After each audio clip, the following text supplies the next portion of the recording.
भारत और नेपाल के बीच सीमा जो कि पहले हुआ करती थी, वो सीमा के कारण वैसी नहीं रही जैसे पहले हुआ करती थी। नमस्कार, मैं पीएम डीएनए सिंह और आप देख रहे हैं कमाल यार। कुछ समझ में शायद नहीं आया होगा। मेरा कहने का मतलब ये है कि जिस तरह से पहले नेपाल के लोग भारत जाया करते थे, भारत के लोग नेपाल आया करते थे बिना किसी वीज़ा के, बिना किसी अदर चेकिंग के, लेकिन अब ऐसा नहीं होगा। बॉर्डरें बहुत ज़्यादा टाइट कर दी गई हैं नेपाल की तरफ से। लेकिन ऐसा क्यों किया गया है, ये जानना बहुत ज़्यादा जरूरी है। और एक्चुअल में यही रीज़न था पहले वाली लाइन का। कहने का मतलब जो शुरू करा था मैंने एक थॉट से, वो थॉट कहीं ना कहीं इसी चीज़ को रिप्रेजेंट करता है। और इसी चीज़ को हम यहाँ पे दिखाने की कोशिश करेंगे, समझाने की कोशिश करेंगे कि नेपाल ने वास्तव में सही कदम उठाया है यहाँ पे सीमाओं को टाइट करने का। तो दोस्तों, वीडियो के अंत तक बने रहिए और अगर आप चैनल पर नए हों तो चैनल को सब्सक्राइब करके बेल आइकन दबा लीजिए ताकि आपको अपडेट भी सबसे पहले मिल सके। चलिए वीडियो को शुरू करते हैं।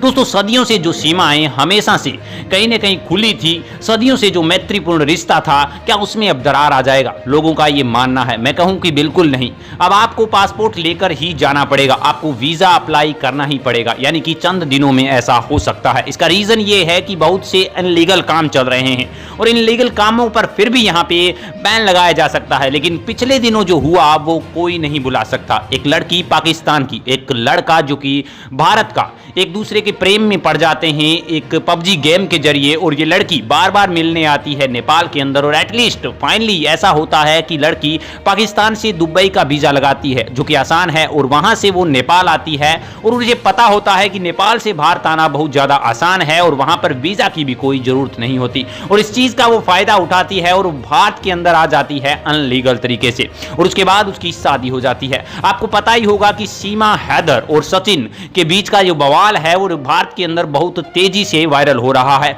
और इसके साथ साथ यहां पे जो नेपाल पर भी एलिगेशन लगाए जा रहे हैं कि इस तरह से बिना चेकिंग किए आपने कैसे भेज दिया, इस तरह से बिना किसी वीजा पासपोर्ट के एक पाकिस्तान की लड़की को आपने भारत कैसे भेज दिया। लेकिन ऐसा कोई रूल रेगुलेशन है ही नहीं, तो नेपाल क्या ही करता। अब इस चीज को मद्देनजर रखते हुए नेपाल को भी इस बात पर बड़ा कड़ा यहां पे एक्शन लेने पर मजबूर होना पड़ा है। लेकिन उसके बावजूद इंडियन मीडिया ये कह रहा है कि नेपाल ने अपना रुख बदल दिया। तो मैं कहूंगा कि इंडियन मीडिया गलत कह रहा है, क्योंकि आपने ही कहा था कि नेपाल ने ऐसे कैसे भेज दिया सीमा हैदर को। तो अब नेपाल अपना एक्शन ले रहा है तो उसमें लेने दीजिए। मैं आपको बता दूं कि नेपाल ने अब यहां पे जो सीमाएं हैं उनको टाइट कर दिया है, और चंद दिनों में आपको दिखेगा कि जो भी लोग यहां पे नेपाल से भारत जाएं या फिर भारत से नेपाल आए, उनको यहां पे वीजा की भी जरूरत होने वाली है, पासपोर्ट की भी जरूरत होने वाली है। क्योंकि इस बिना पासपोर्ट के अगर हम ट्रांसफर होंगे एक देश से दूसरे देश के अंदर, तो उससे बहुत बड़ा नुकसान झेलना पड़ सकता है। क्योंकि आज अगर सीमा आई है तो कल कोई और सीमा आएगी, और हो सकता है कि उसके मंसूबे कुछ और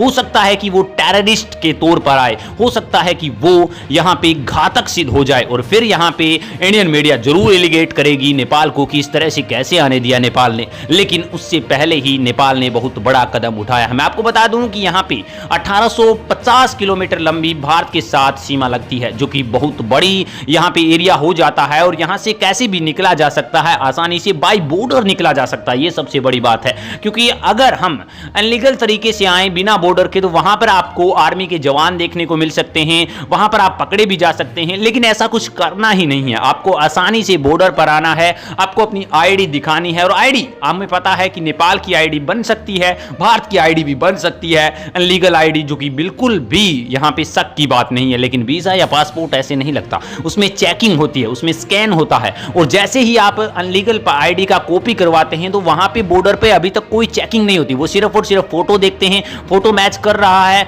और इनका नाम मैच कर रहा है तो कोई दिक्कत नहीं है, आप आसानी से जा सकते हैं। तो इसी चीज को यहां पे मद्देनजर रखते हुए नेपाल ने एक बहुत ही सख्त कदम उठाया है। मैं कहूंगा कि नेपाल का यह कदम वास्तव में बहुत बड़ा कदम है। और नेपाल सरकार का कहना है कि खुली सीमा से सुरक्षा संबंधी समस्याओं की बहुत बड़ी समस्याएं पैदा हो रही है। और वास्तव में यह मानना पड़ेगा कि समस्याएं तो पैदा हो रही है। अब यहाँ पे मीडिया को भी यही रिप्रेजेंट करना चाहिए कि नेपाल ने वास्तव में एक बहुत अच्छा कदम उठाया। दोस्तों, क्या आपका भी यही मानना है? अपने विचार कमेंट सेक्शन में जरूर लिखिए। चलिए, आज के लिए इतना रखते हैं, आगे कोई नया अपडेट मिलता है फिर आपके सामने हाजिर होंगे। तो वीडियो को लाइक कीजिए, शेयर कीजिए, और अगर आप चैनल पर नए हो तो चैनल को सब्सक्राइब करके बेल आइकन दबा लीजिए ताकि आपको अपडेट भी सबसे पहले मिल सके।